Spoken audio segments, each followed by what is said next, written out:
మధ్యాహ్నం బస్ ఎక్కుడు పొద్దుక జేరబోవుడు మధ్యలో ఆడాడ ఆగుడు షాయి నీళ్లు దాగి మళ్ళా బస్ ఎక్కుడు గిట్ల వారం దినాల సంధి తెంపు లేకుండా తెలంగాణలో తిరుగుతున్న అందాల బామలు ఈ శనివారం నాడు పట్నంలో తిరిగిర్రు. మరి ఏడికి పోయిర్రు, ఏం చేసిర్రు అనేదంతా మనం కూడా తెలుసుకోవాలి కదా. చల్ల నడువర్రి. అందాల బామలు ఇవాళ గచ్చిబౌలి స్టేడియంకి పోయిర్రులో పొద్దుగాల 9 గొట్టంగా పోయిన బామలు స్టేడియంలో తీరు ఆటలాడి మురిసిపోయిర్రు. మొదలు ఆటల మంత్రి జూపల్లి సార్ వచ్చి ఆటలను చాలు చేసిండు. అటెంక మొత్తం 109 దేశాలకు చెందిన ముద్దుగుమ్మలు రాంగా వాళ్ళందరినీ 4-5 ఉడ్డీలుగా విడగొట్టిన అధికారులు ఏ జట్టుకా జట్టు సపరేట్ ఆటలు పెట్టిర్రు. అట్లా టీముల లెక్క విడిపోయిన సుందరాంగులు స్పోర్ట్స్ డ్రెస్లు వేసుకొని దుమ్ముదుమాడిర్రు. Chess, tennis, badminton, basketball, football, shuttle, fitness running, అబ్బో గిట్ల ఎన్ని ఆటలున్నాయో అన్ని ఆడిపించిర్రు బామలకు.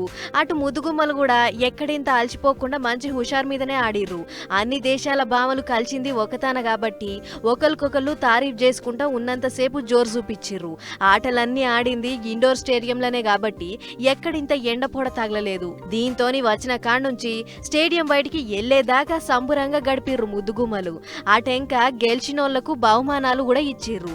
ఇక ఆటలు చూసిన జనమంతా పట్నంలో అందాల పోటీలే కాదు ఇంటర్నేషనల్ సుందరాంగుల ఆటల పోటీలు కూడా అవుతున్నాయి అని అనుకున్నారట. మొత్తానికి శనివారం నాడు బయటికి పోకుండా ఒక్కతాన్నే ఆటల కార్యం పెట్టుకొని అందరికందరూ ఆటకు మళ్ళిర్రు.